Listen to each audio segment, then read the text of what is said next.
एकनाथ खडसेजी आपल्या सोबत दूरध्वनीवरून जोडले गेले आहेत। खडसेजी, महत्त्वाचा असा निकाल दिलेला आहे राहुल नार्वेकर यांनी सुनावणी दरम्यान। खरा पक्ष हा अजित पवारांचाच राष्ट्रवादी हा पक्ष आहे असं त्यांनी म्हटलेलं आहे। सोबतच सगळेच आमदारांना त्यांनी पात्र ठरवलेलं आहे। काय म्हणणं आहे तुमचं यावर? नार्वेकर साहेबांकडून काही वेगळ्या निर्णयाची अपेक्षा नव्हती। त्यांनी पूर्वी असे निर्णय दिलेले, त्या धर्तीचा निर्णय त्यांनी दिलेला आहे।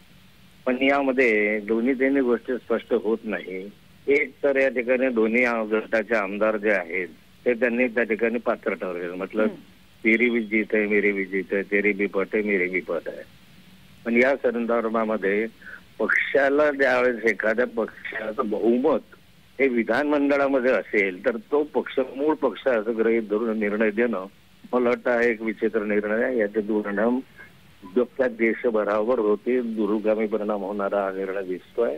कारण असं जर झालं तर एखादा नवीन पक्ष काढायचा, तो मेहनत करायची, त्याला मोठं करायचं, त्याच्यासाठी सगळा पैसा खर्च करायचा, शक्ती खर्च करायची आणि नंतर माणसं निवडून आणायचे तिकीट देऊन, आणि त्या माणसांमध्ये फूट पडल्यानंतर जर एकत्र ते वेगळे झाले, बहुमता गेले, तर मग मूळ पक्षाची प्रॉपर्टी, मूळ पक्षाचा मालक, मूळ पक्षाची स्थापना करणारे खड्ड्यात गेले।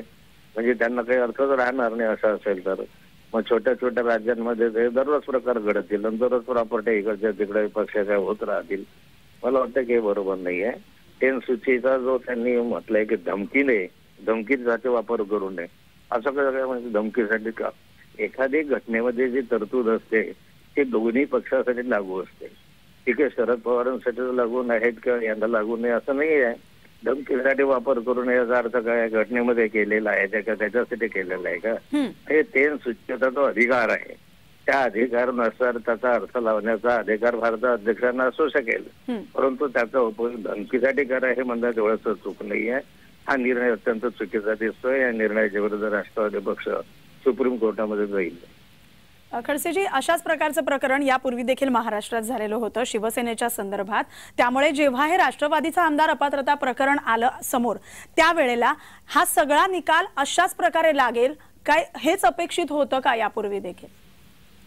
अशा प्रकारे मी म्हटलं ना की नार्वेकरांकडून काही वेगळा निर्णय लागेल अशी अपेक्षा नव्हती। पूर्वी जसा निर्णय, त्या निर्णयाच्या धर्तीवरच हे निर्णय झाले।